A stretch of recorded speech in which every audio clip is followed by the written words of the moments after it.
Hi, this is Doc Edwards from Mama's Chiropractic, and this video is for everybody who has questions about the new medications that are being recommended for COVID-19, the implications on health, and what you might be able to do about it. There's also a couple things I'm going to talk about in this video regarding the statistics and how things are being used, the understanding of what the numbers mean, and if you're curious about how this may be affecting your community, this video is also for you. Some really interesting things have come out over the weekend. It's really been developing over this past week about treatment for COVID-19 pharmaceutically. And I want to make sure that there are a couple of things that are clear. The first is that there's an anti-malarial drug that's been around for 70 years. It's very inexpensive and has a pretty good safety record for the people who've been using it all these years. They have found in some studies that it is going to be pretty effective at helping to do two things against COVID-19.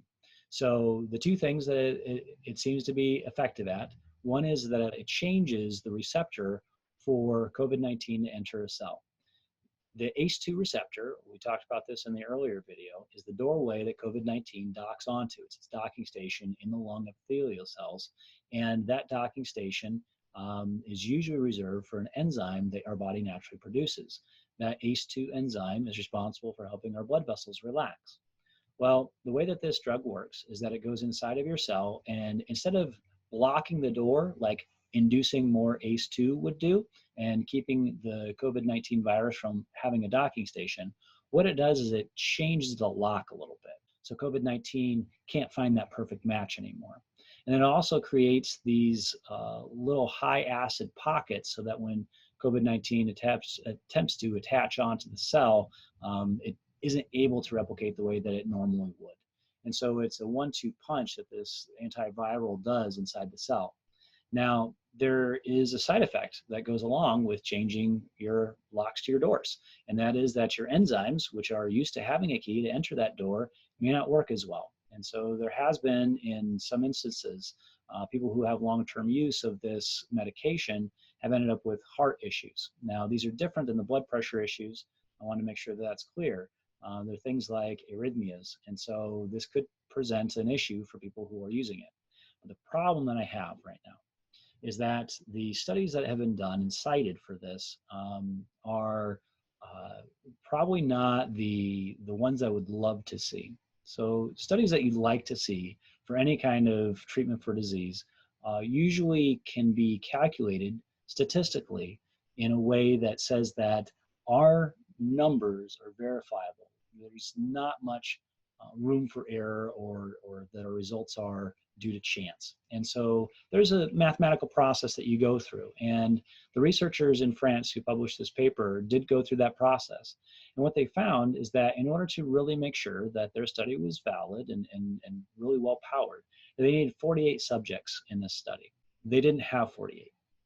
What they had were 26 people who they gave the medication to, and then they had another 16 who were controls that they didn't give the medication to.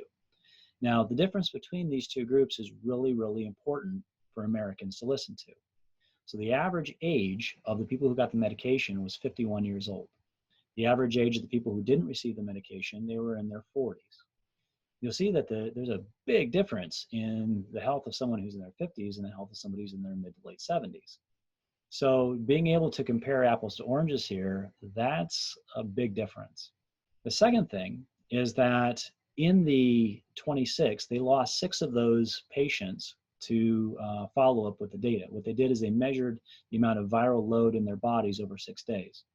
Well, 3 of those 6 patients transferred to the ICU. One person, so that's 3 plus 1, so this is a total of 4. One person died after the second day of treatment. Understanding that though, right, there is some hope. Now, this is the other thing that has me nervous. Americans in general have a love affair with antibiotics. I know that a lot of people will take antibiotics for every little cold and sniffle that they have. The truth behind this, and doctors have said this for years and years, ever since we saw the problem with it, is that antibiotics are not designed to work that way. They really don't work for viruses.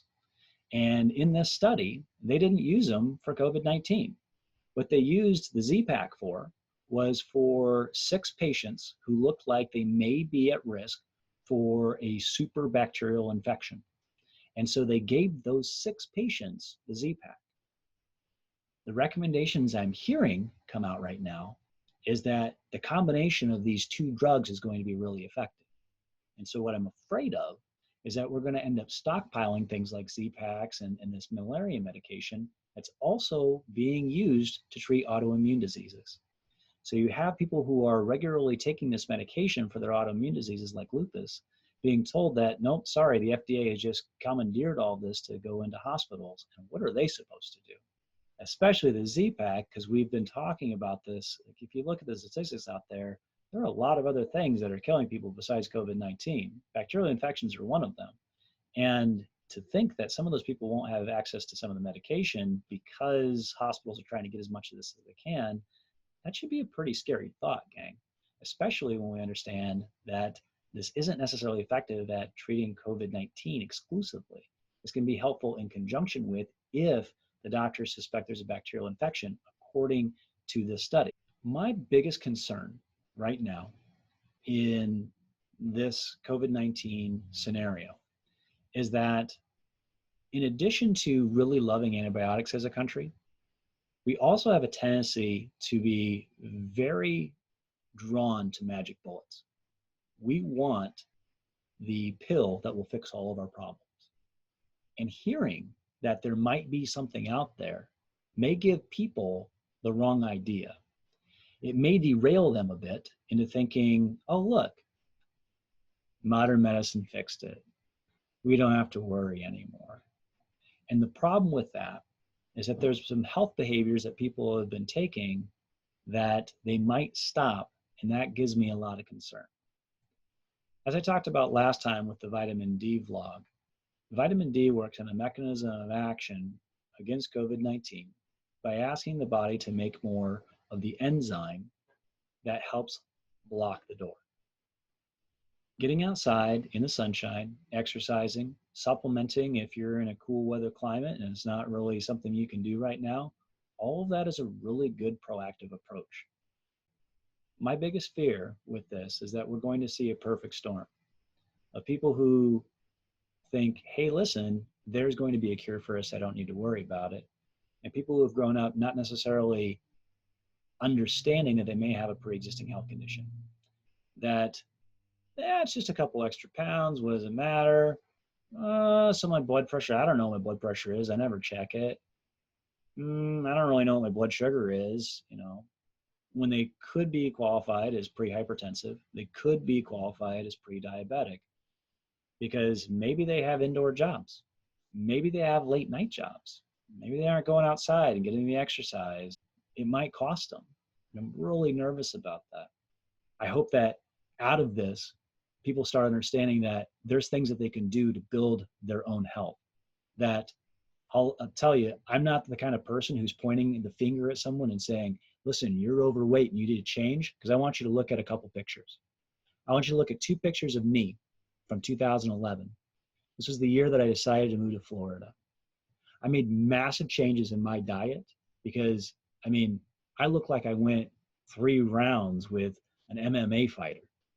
I've made those changes inside my body. I'm not just somebody who says, do what I say and not do as I do. I'm walking the talk. And my hope is that other people watching this, other people taking advantage of the fact we're going to be all, another month with this, are going to say, what can I do?